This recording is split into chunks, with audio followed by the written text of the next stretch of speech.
அனைவருக்கும் வணக்கம். Welcome to இன்றைய அரசியல். அதிமுகவுக்கு ஊமை குத்து விட்ட ரஜினிகாந்த் ஸ்டாலின் முன் சொன்ன அந்த வார்த்தை கவனிச்சிங்களா? அமைச்சர் ஏவா வேலு எழுதிய கலைஞர் எனும் தாய் நூலை முதல்வர் ஸ்டாலின் வெளியிட நடிகர் ரஜினிகாந்த் இன்று பெற்றுக்கொண்டார். இந்த விழாவில் முதல்வர் ஸ்டாலின் முன்பு நடிகர் ரஜினிகாந்த் பேசிய சில கருத்துக்கள் என்பது அவர் அதிமுகவை விமர்சனம் செய்தார் என்ற கேள்விகள் எழுந்துள்ளன.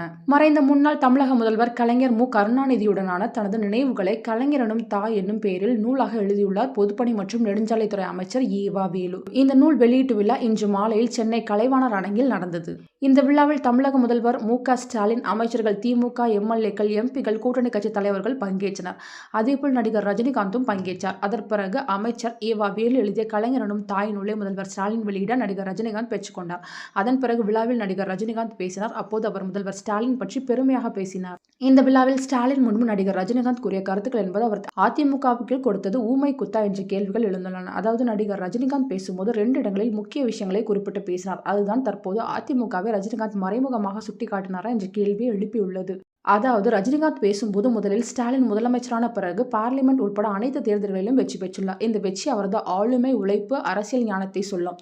எத்தனை கட்சிகள் தங்களின் நிறுவன தலைவர் மறைந்த பிறகு சந்ததியினர் மூலம் கட்டி காக்க முயன்று தோல்வியடைந்துள்ளனர். இன்னும் சிலர் திண்டாடி வருகின்றனர். இதனை நீங்கள் கேள்விப்பட்டு இருப்பீர்கள், பார்த்து இருப்பீர்கள். ஆனால் அதனை சர்வசாதாரணமாக ஸ்டாலின் செய்து வருகிறார் என்றார். அதேபோல் பேச்சின் இறுதியில் நம்மில் சிலர் மட்டுமே இனத்துக்கும் சமூகத்துக்கும் சமூக நன்மைக்காக போராடி பாடுபட்டுள்ளனர். அதில் கருணாநிதி மிகவும் முக்கியமானவர். அவர் சந்தித்த சோதனைகள், விமர்சனங்கள் வேறு யாராவது எதிர்கொண்டிருந்தால் காணாமல் போயிருப்பார்கள். விமர்சனங்கள் தேவை. அது மலை போல் இருக்க வேண்டும், புயல் மாதிரி இருக்கக்கூடாது. புயல் மாதிரி இருந்தால் மரம் போல் சாய்ந்துவிடும். ஆனால் கருணாநிதி ஆலமரம், வேர் ரொம்ப ஸ்ட்ராங். அவருடைய உடன்பிறப்புகள் வேர் ரொம்ப ஆழம், ரொம்ப ஸ்ட்ராங். யாராலும் அசைக்க முடியாது. ஆனால் 5 வருடம் கட்சி தலைமை இல்லாமலே கட்சியை காப்பாற்ற சிலர் திண்டாடுகிறார்கள். இதனால் ஸ்டாலின் செய்தது சாதாரண விஷயம் அல்ல என்றார். இந்த 2 இடத்திலும் நடிகர் ரஜினிகாந்த் கூறியது என்னவென்றால், திமுக தலைவராக கருணாநிதி மறைந்த பிறகு தலைவரான ஸ்டாலின் கட்சியை சிறப்பாக வெற்றியுடன் வழிநடத்தி வருகிறார். ஆனால் சிலர் கட்சிகளை காப்பாற்ற திண்டாடுகிறார்கள் என்பதுதான். இதில் திண்டாடுகிறார்கள் என்பதில் எடப்பாடி பழனிசாமி மற்றும் அதிமுகவை மனதில் வைத்து நடிகர் ரஜினிகாந்த் பேசியுள்ளாரா என்ற கேள்வி எழுந்துள்ளது. ஏனென்றால் அதிமுகவை வழிநடத்திய முன்னாள் முதல்வர் ஜெயலலிதா மறைந்த பிறகு 4 ஆண்டுகள் ஆட்சியை எடப்பாடி பழனிசாமி நிறைவு செய்தார்.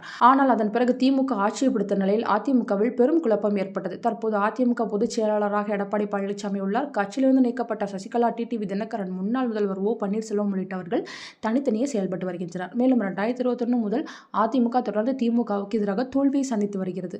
வரும் 2026 தமிழக சட்டசபை தேர்தலில் எடப்பாடி பழனிசாமி அதிமுகவை வெல்ல வைக்க வேண்டிய கட்டாயத்தில் உள்ளார்.